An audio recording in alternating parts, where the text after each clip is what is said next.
Civil এভিয়েশনের প্রধান কার্যালয়ে বিক্ষোভ করেছে বাংলাদেশ বেসামরিক বিমান চলাচল কর্তৃপক্ষের কর্মকর্তা কর্মচারীরা।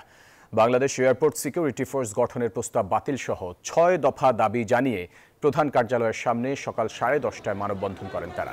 সিভিল এভিয়েশনের chairman air vice marshal Manjur Kabir Bhuiyan আন্দোলনকারীদের সড়ক ছেড়ে সিভিল এভিয়েশনে আসার অনুরোধ জানান।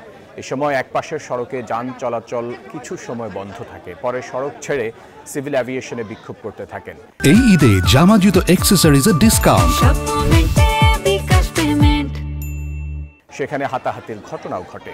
বিক্ষোভকারীদের দাবি, বাংলাদেশ বেসামরিক বিমান চলাচল কর্তৃপক্ষের এভিয়েশন সিকিউরিটি বিভাগকে অকার্যকর করার সকল ষড়যন্ত্র বন্ধ করা হচ্ছে। সামরিক বাহিনীর নিয়ন্ত্রণের বাইরে রাখার প্রতিশ্রুতি দেন চেয়ারম্যান, তবে এ সময় ভুয়া স্লোগান দিতে থাকেন আন্দোলনকারীরা।